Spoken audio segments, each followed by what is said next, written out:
Hello and welcome to the new episode of Still Irish, Ireland's political podcast of record. My name is Killian Foley-Walsh, and I'll get you, my pretty, and your little dog too.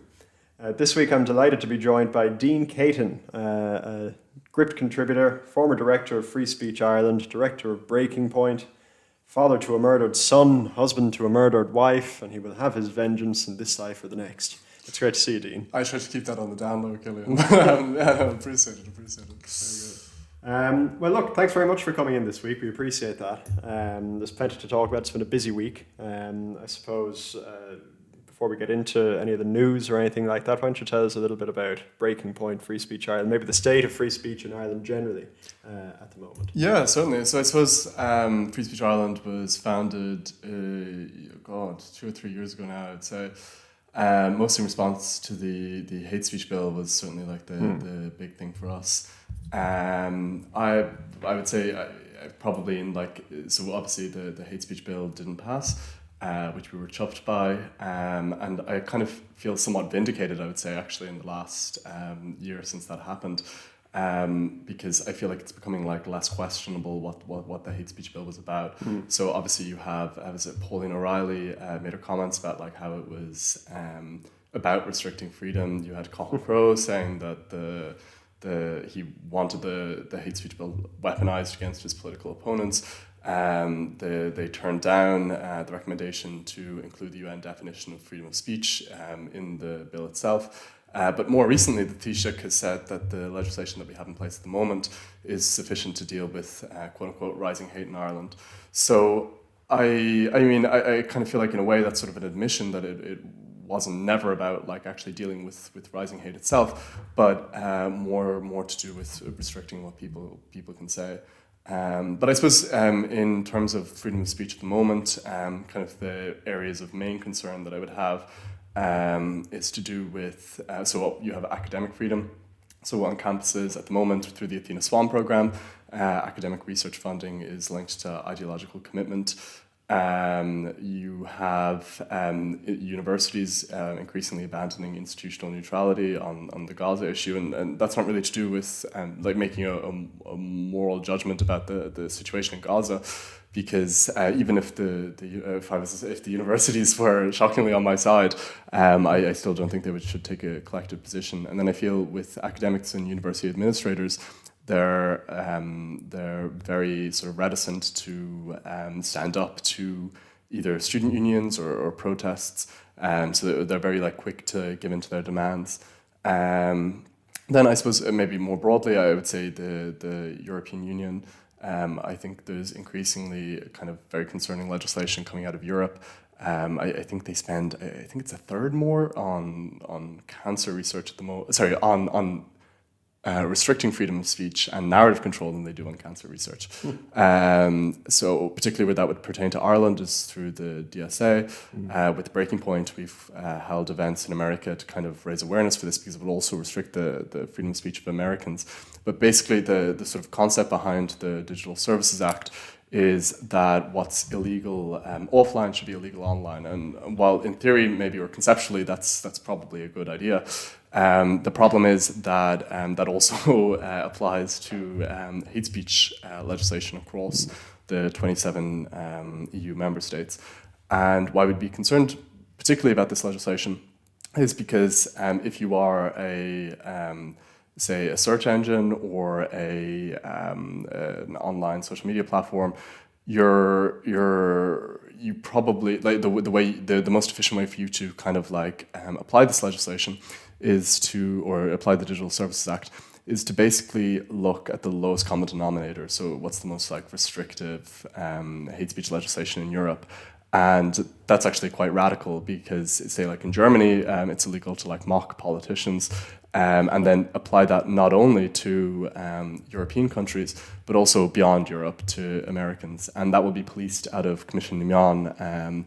And I have terrible timing, I suppose, as well, because it's kind of putting Dublin in the middle of a spat between Washington and Brussels in terms of hate speech and free speech restrictions, and we know this is a major point of contention for this American administration. Yeah, well, there's I mean, I saw you spoke in Washington over the summer, didn't you, in relation to this? And it went down quite well over there, and I was impressed by the way you spoke there. It's an honor I haven't had yet, so it was very good. But it's funny that you mentioned the hate speech bill. I'd actually completely forgotten about it. It feels now to me like it's years and years and years ago, when in fact it isn't. It's just kind of fallen off the trauma, the PTSD radar. is exactly. Yeah, well, it's receded. Plenty of counselling and everything else later. But at the same time, while maybe that legislation is kind of on the back burner at the moment, and it wasn't for want of trying by Helen McEntee and others trying to really shoehorn this through. But I heard on the radio as I was coming up here that Coimisiún na Man is after launching an investigation into X, formerly known as Twitter. And I think the details of it are a little bit hazy at the moment, but I mean, X naturally being a social media platform, the sort of the go-to place for opinions of all sorts, good, bad and indifferent, depending on your perspective. It's tough not to see this maybe as at least a slight imposition on freedom of speech. Like they really seem to be cracking the whip. Apparently it's on foot as well. You mentioned Germany. It's on foot of a complaint by a German NGO whose name eludes me. They've been well funded by the German state over the last few years, but it's something typically hate related. Yeah. And yeah, it seems that while the bill might be on the back burner, that the concept, I suppose, very much isn't. Lives on. Yeah. No, I mean, I think there's always kind of like this sort of, or there seems to be this like kind of like lingering sort of attempt to sort of shoehorn things in. I think Martin spoke recently about maybe like bringing in like misinformation and disinformation laws. And I suppose maybe that was kind of the idea about maybe moving away from Free Speech Ireland towards Breaking Point, is that maybe the best defense of free speech is an offense.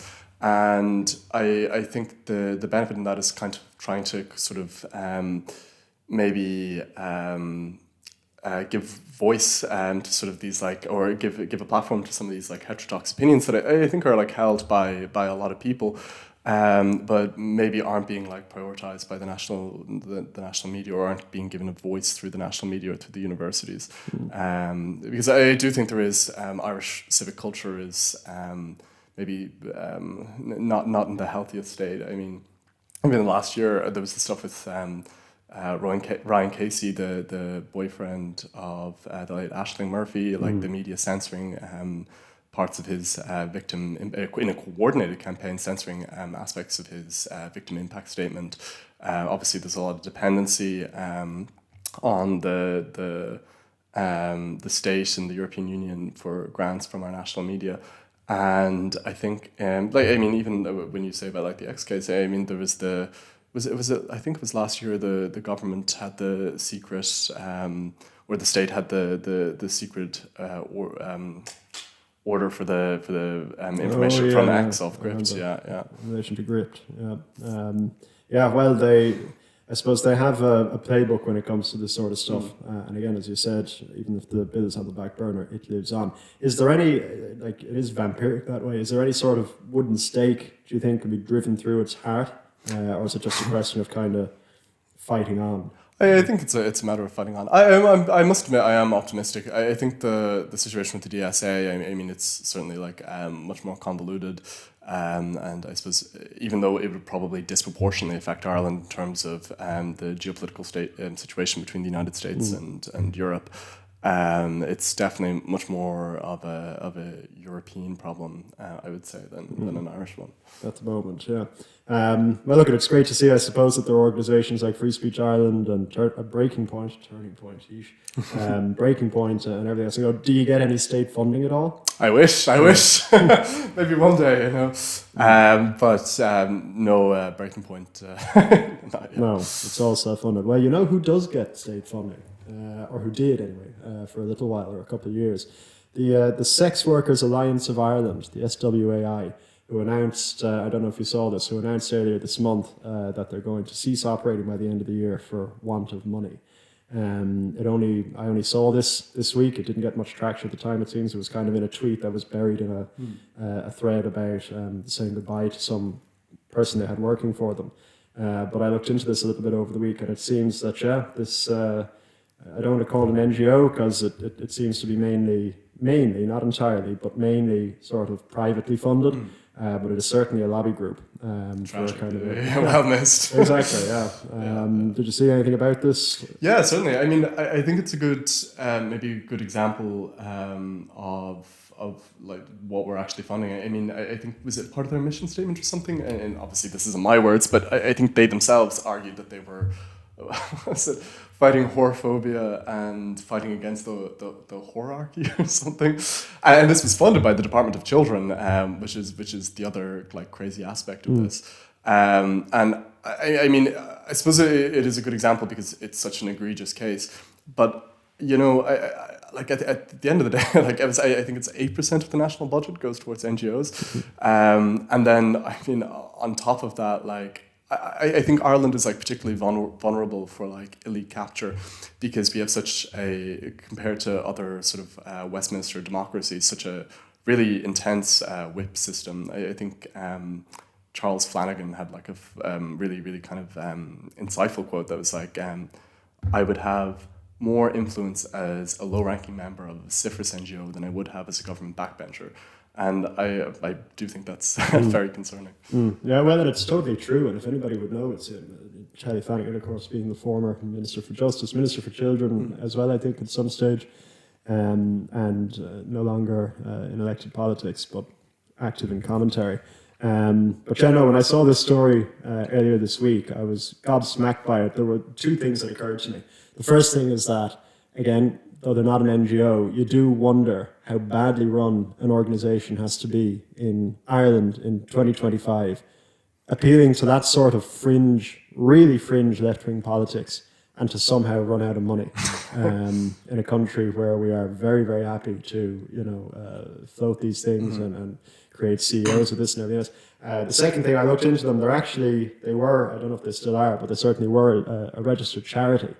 And for that reason, they paid no tax on donations and things they get. As far as I know, I stand to be corrected. If I'm wrong, I do apologise. But that's my understanding of things because I looked into their accounts today. Oh, yeah. Oh, Dean, you know. No, I looked into their accounts today. Now, the most recent accounts that I could see were actually from 2022.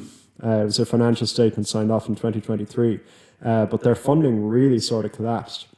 So in 2021, it says here that they had €11,000 in donations, as in, you know, sort of low-level donations from individuals and that sort of stuff. And in 2022, that had collapsed by 50% to 5,500. Now, as I sat thinking about that, I don't spend lots of time sitting thinking about this stuff, but I did when I saw this, and I was wondering what could have caused the collapse. Until I realized, well, this is actually during COVID time. And maybe during COVID, in an era when everybody had to mask up, keep 2 meters apart, that perhaps the relevance of the Sex Workers Alliance of Ireland might have slipped. Dwindled, exactly, yeah. People were very concerned about COVID and everything else, and the 2 meter, you know, from strangers and everything else. So maybe their donations are for that reason.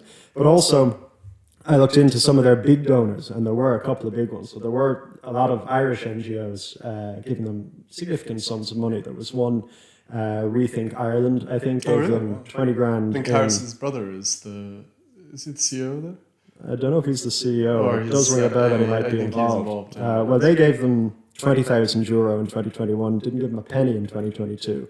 The Open Society, which is George Soros's vehicle, they actually went the opposite way. They gave just shy of €11,000 in 2021, and then it seems to make up the shortfall for everybody else. They gave a tremendous €70,000 in 2022. So never let it be said that, absolutely, and never let it be said that George Soros, you know, doesn't take an interest in, you know, the things that make Irish people tick. And then in 2021, under other, in inverted commas, they had €0, and in 2022 they had €234. Now, I don't know where that could have come from. I doubt they know themselves, but yeah, it was just, I don't know. For whatever reason, their funding has collapsed over the years, and it seems that it has finally caught up with them, and now they're going to have to shut their doors with 2 employees, I think. So, you know, pity for their families. This goes to Christmas, but One of those things, I suppose. It's bizarre. I mean, I think like, and again, as I said, like it's such an egregious case. So I mean, I think that's why it's maybe a good example. But I mean, the proliferation of NGOs and Quangos in Ireland is just absolutely bizarre. I mean, obviously there's maybe something salacious about the sex workers NGO, but I mean, you think even things like we have like Falter Ireland and Tourism Ireland, so surely they're like doing the same thing, right? And I don't know. And I was actually thinking about this. I think it was you that sent it to me, maybe. We've never met before. No, oh, sorry. Yeah. How are you? No, would I? Yeah. But even like in relation to like Pascal Donohoe like stepping down, like I think somebody hypothetically sent me like a picture of him from like 2008, 2009, I think, and he was like holding this sign being like Quangos going gone or something. And I don't know, it really feels and obviously nothing has happened on that space like since then. No, well, there was a big drive by Fine Gael in 2011, I remember, before the election that year. And this was probably one of the things that contributed to Fine Gael doing so well in that election. And then a promise, the breaking of which has probably cost them a lot of support in the last 14 years. But yeah, it was something along the lines of sign the contract with Fine Gael by voting for them, and then knock down, I think Quangong, or something like that. But of course, the opposite has happened. It's just been Quango after Quango after Quango has been developed and launched, and there are CEOs in Ireland coming out the wazoo, we seem to have money to burn for these things. But anyway, that just kind of leads to what I was talking about earlier, that in this day and age, in this country, you really have to run something into the ground in order to run out of money in the way that seems to have happened to the SWAI. SWAI, incidentally, SWAI, is apparently a type of Vietnamese catfish as well. And tonight's sponsor. And tonight's sponsor, is it? Yeah. It's, I don't know, I make these connections sometimes. But you mentioned Pascal Donohoe. Of course, it's been a busy 24 hours for him. I saw he was doing the media circuit this morning. He was in RT, he was on News Talk with Pat Kenny, telling everybody a farewell tour sort of a thing since he announced his resignation yesterday. So that he can go and work as Chief Knowledge Officer, I think it is, the CKO with the World Bank over in Washington. That's quite a step, I suppose, and good for him. I don't know Pascal very well. I met him once or twice, and he was always a nice guy. But I suppose it does make me kind of think, to what degree do Irish politicians keep their eye on the next big job, the next 100 grand on their wage, sort of a thing? Because I'm sure he's getting a pay rise with this move. And of course, he'd been spoken about. Is it 600,000 tax free? Like 600 tax free? Yeah. Dollars or euro? I had no idea, but that's somewhat of a pay increase. It is, yeah. Well, I mean, honestly, I don't know what he would be on or was on as a minister in Ireland. I presume, I mean, he wasn't stuck one way or the other. But the idea that he seems to have been keeping his eye on jobs for a good long while, whether it was with the World Bank or the IMF. Everything seems to be to sort of pad the CV and make him more employable by these bodies. It just does make me wonder to what degree our politicians are serving us as opposed to their CVs. You know? Well, I mean, I think I think you hit the nail on the head, Killian. Like, I don't think anyone's like surprised by this move. Like, this has been there's been talk about like Pascal moving on to whether it was in Europe or some other international organization for pretty much as far back as I can remember. But I was actually like, when he did resign, it was kind of strange for me. I was sort of speaking to like the family friends of mine, and I think that there is this image of maybe Pascal as was it Pascal the Prudent or something? And I never called him that. Yeah, no. But I think it's really bizarre where like I do think like the Irish media has sort of like glazed Pascal as this very like financially prudent minister for finance, but I really believe it's kind of been anything but that, right? Yeah. And then on sort of the broken promises with even like Quangos gone.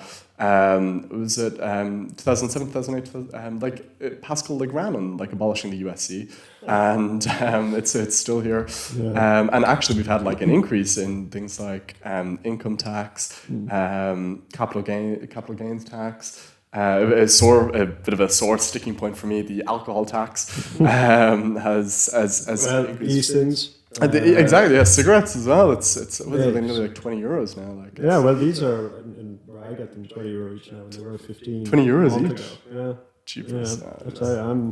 These are like the reusable ones, are they? I don't know. I throw them out when they're done and just buy another. But yeah, it's this Pascal the Prudent. It seems that prudence is hiking taxes, and so much of this. I think when they talk about prudence, they talk about we've been getting windfalls and corporation tax and everything else. And it seems that all this money has been squirreled away in some what was the term they used, a rainy day fund. I think as of the last couple of years. You'd wonder, what they count as rainy. Given the housing crisis, given the total or broad lack of infrastructure, given report after plan after strategy that is produced on nice shiny paper and then shelved, Metro North, all these things. Prudence is one way of describing it. Tight-fistedness is another, and sort of very misguided tight-fistedness, I think. Well, I don't know. It just generally seems, not very prudent. It was since Pascal has come in, and I think it's like a 63% increase in the cost of running the state. A 63% increase in the cost of running the state. And obviously that's meant that we're particularly dependent on the tax receipts from foreign multinationals, which I think is sort of not, is somewhat of a certainly reckless move. I think it's a short-sighted move, but I think what was particularly reckless is that they knew that the international situation, the geopolitical situation was becoming more coarse, and they still proceeded to, Pascal proceeded to go ahead with the giveaway budget in the last, with the last budget that broke the public spending rules that the government itself set, knowing that this would increase inflation in the middle of a cost of living crisis. So, I don't really, I'm not, I don't know, like Pascalonomics, like Pascal the Prudent, kind of, I don't know. I do think that he is a intelligent man. I think that he is probably a good economist.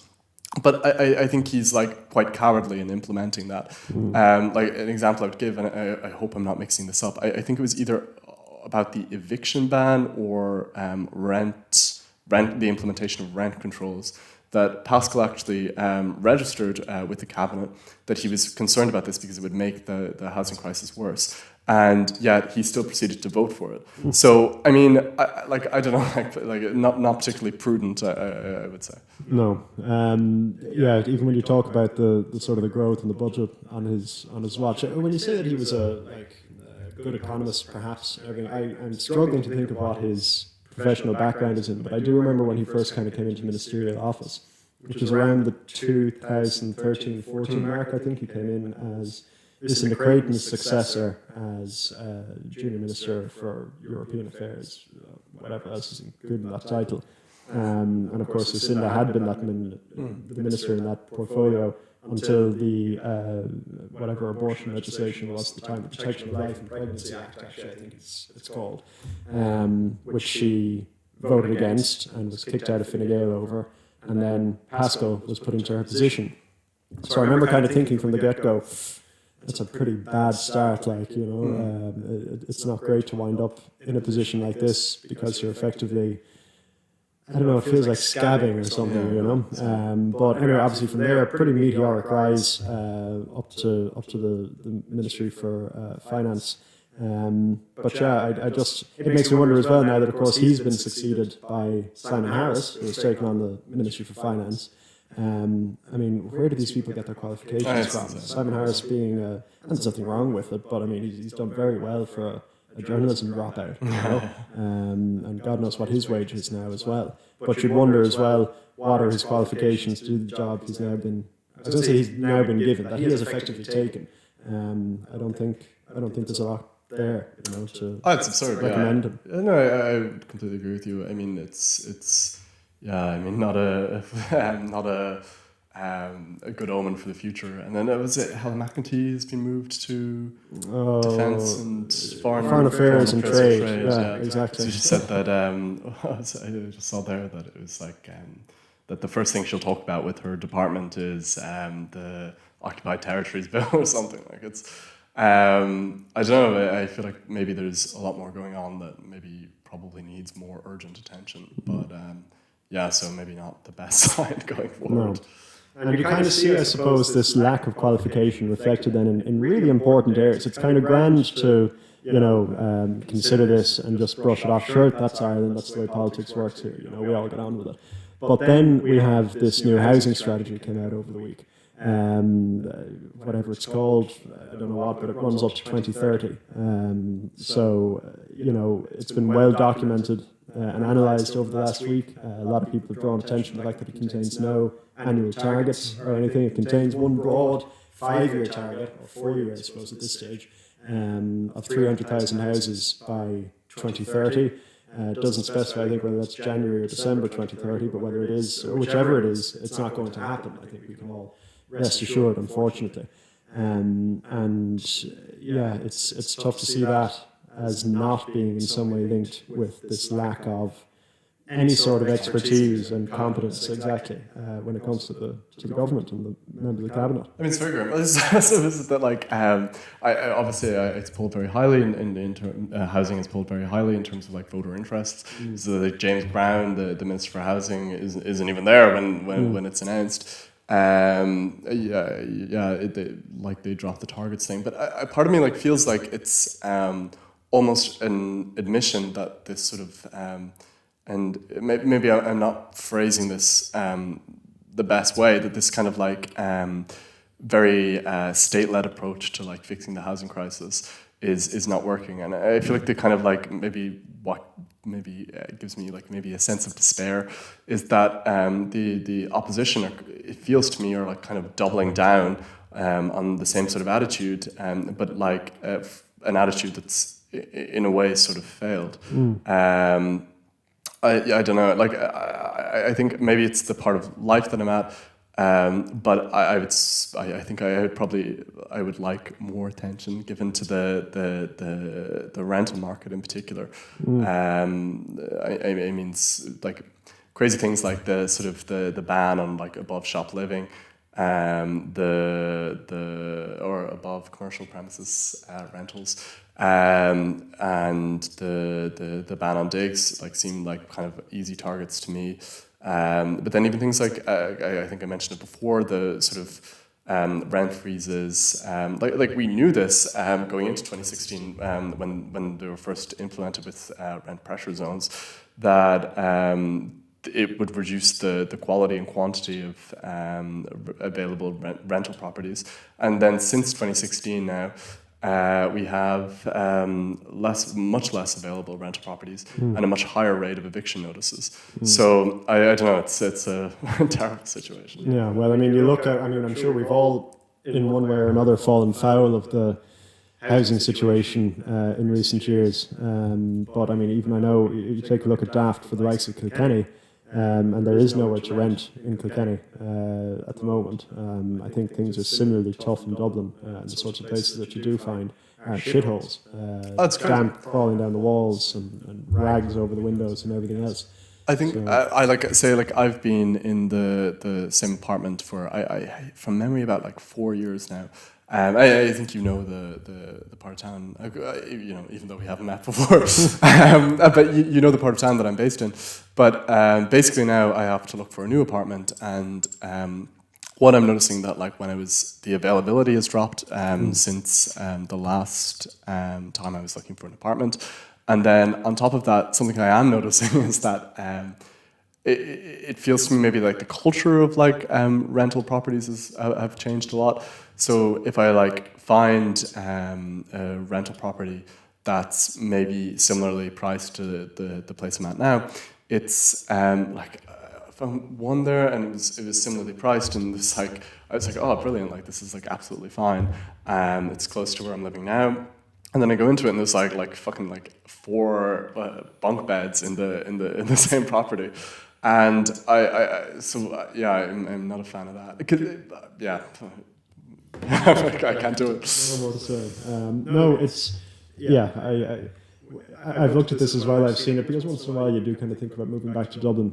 But again, aside from the fact that the last time I lived here, a week before I left, my car was broken into, living in the inner city as I was at the time, doesn't really give me much of an inclination to come back. But if I did have an inclination, I don't think I have the means to live somewhere of reasonable quality.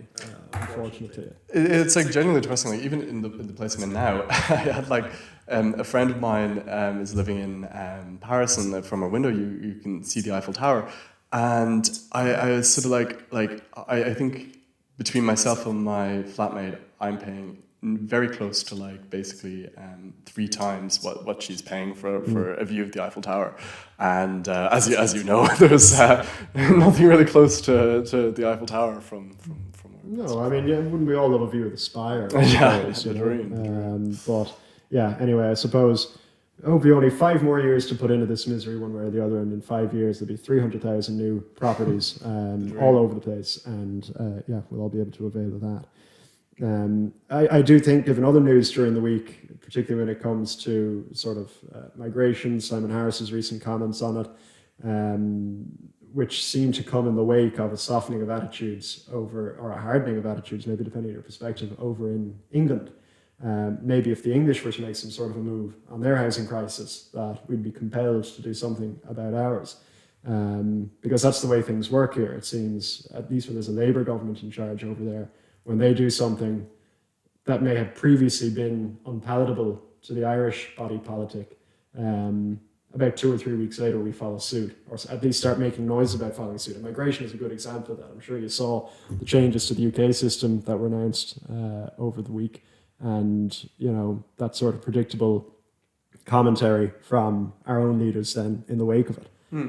Was it I saw it, like, what was it, like Starmer said like they'll copy the Danish system, and now we're like parroting that point. But like I think it like comes down to like does anyone like actually believe this is like going to be implemented, or is it just sort of like rhetorical sort of posturing? I think it's like very fair to say that it's just rhetorical posturing, which we've seen before.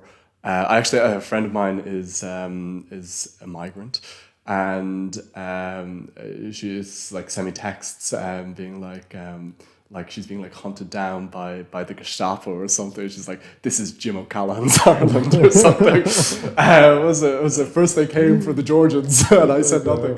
But yeah, so I do think it is like broadly posturing, but I think it's a welcome change that the sort of freedom to talk about things like immigration is definitely like much easier now than what it was, say, like even a month ago. Yeah, a month ago. So I think that's very welcome. Yeah. The trouble is, though, I think you said the right thing. How much actions effectively speak louder than words. So when it comes to Simon Harris making the comments that he has made and kind of being put on the back foot, not even being put on the back foot. I don't know how to describe it really.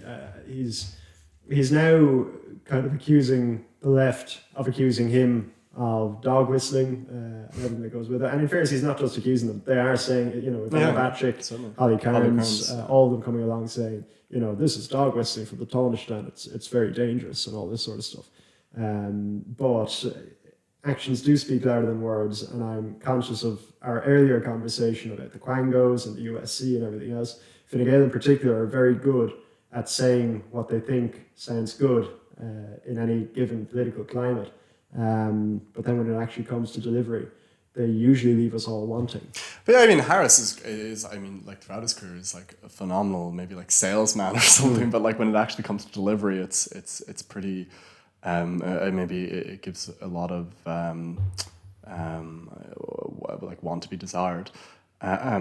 But I think fundamentally we are just like kind of playing like catch up with other European countries in terms of like the national conversation with immigration. You brought up like Holly Cairns like comments about like there's no link, and it's factually incorrect to say there's a link between like crime and immigration. Her comments. Like, I mean, Holly Cairns doesn't know that because Ireland doesn't like collect data on that. But like we can look to the experience of, say, like her social democratic counterparts in Denmark or Norway or Sweden, and we know her claims to be like factually incorrect, or at least you would have to assume that there's a difference between the experience of crime and immigration in Ireland in comparison to, say, like Sweden or Norway. But even where data is collected in the north, we know that, yeah, actually people that are migrants seem to be committing crimes at a much higher rate than the native population. Yeah, well, even when it comes to the Soc Dems, they can't keep up with themselves sometimes either. I think I saw on some nighttime chat show or whatever, I think it was on Virgin Media, where another Soc Dem, Sinead Gibney, was on, who's a former head of the Irish Human Rights and Equality Commission, I think. I heard that recently. I could be mistaken. But she was on this show. She was on with the Fine Gael TD, Nisho Murray, from Dublin. And he was effectively saying, you know, people are coming in, the housing crisis is such that we've got nowhere to put them. And it seemed that Gibney's response to this was to say, well, we need to bring in builders and they can build the houses that we can put them in. You know, and Nisha Murray came back and said, well, yeah, but what about the meantime? You know, the length of time it'll take to build these houses, what do we do with people? We can't house the people who are already here, you know, whether they're native born or immigrants themselves or whatever. We can't house them as it stands. And so your suggestion is to effectively bring people in to build the houses with, you know, no sort of joined up thinking as to where they're going to live in the meantime. It's this, I think the correct term is, I don't know if it's pronounced Ouroboros or Ouroboros or whatever it is, but the snake eating its own tail. It's just, it keeps spinning. You know? There's a few sort of like arguments, maybe from like the pro-immigration side of the debate that are like particularly like bizarre to me. And one of them is absolutely the sort of like, we need migrants to solve the housing crisis, because migrants work in the construction industry. So as far as I know, as things stand, I think it's 6% of migrants work in the construction industry, but of course 100% of migrants need housing. The similar thing with the health services. Ireland produces more. We don't produce the most, but we're very close to the most amount of health graduates per capita in the European Union. Of course, most of them go abroad. So instead of fixing the sort of the problems within our health service, migration sort of acts as a safety valve for addressing those problems. And then crime is the other one, where it's just, I mean, this is like they're asking you to like not believe your own eyes in a way when it comes to crime and migration. Yeah, well, Holly Cairns' comments, I think, made on the Late Show, so we all wait with bated breath to see who else is in the house or whatever they tweeted out at that time to come in and share their wisdom. Of course, there was a very wise person on the Late Show, I think, last week, this UK comedian, Russell Howard, and he had choice comments that went a little bit viral, thanks in no small part, I should say, to the Late Show sharing clips of it. Where effectively what was it he said? That the Irish are great crack, and also that it's very, very embarrassing to hear Irish Americans who come over visiting trying to use our slang and vernacular. I think he said something like, no, whatever your American name is, you're not going to ride the hole off of whoever. And I just thought, you know, the Late Show's new commitment to free speech and everything else, and Rosie O'Donnell and all the rest of them, an Irish American who I'm sure is above reproach in the eyes of RTE. But yeah, it just, I don't know, it struck me as a very, very embarrassing comment from him, and typically cringe out of the Late Show. Absolutely, yeah. Do you think there's like sort of maybe a bit of, I think particularly from like maybe the liberal left in Ireland, I feel like there's this sort of, I think particularly like directed against Irish Americans rather than, that I don't think is representative of the general population, but there does seem to be like, I think from that cohort sort of hostility. Like, yeah, or disdain even. Like I watched this, of some, like I've seen a few TikToks recently where there's sort of these left-wingers that have been like, fuck Trump, fuck like America or whatever. And I don't think that like level of hostility is like in any way representative of the general population. No, well, I mean, I grew up obviously in Kilkenny, big tourist city. I'm going to call it a city. I don't care who that annoys. It is a city. We have our charter. But I remember growing up I was going to say every weekend, but no, it's almost every day. You'd be driving down the, what's called the parade, the Castle Road in Kilkenny towards the parade, past the castle. And it was lined always with American tour buses of people, generally who were coming back to the Isle of Sod and everything, to where their forefathers and mothers came from.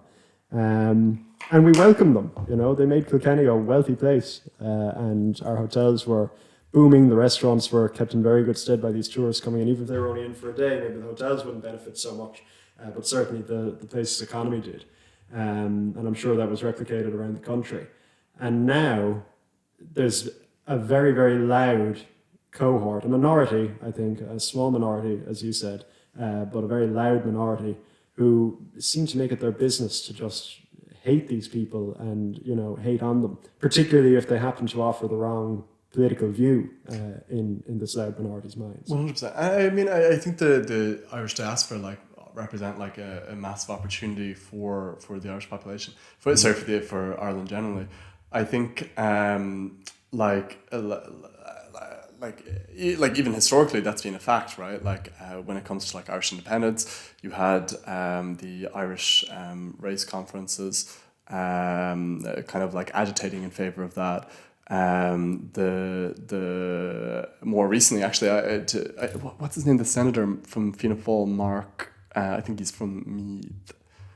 But I think it was him set up the sort of the Irish American Irish State Legislative Caucus to kind of build better relations between Irish America and Ireland. So I mean, it's an opportunity for the country in that sense.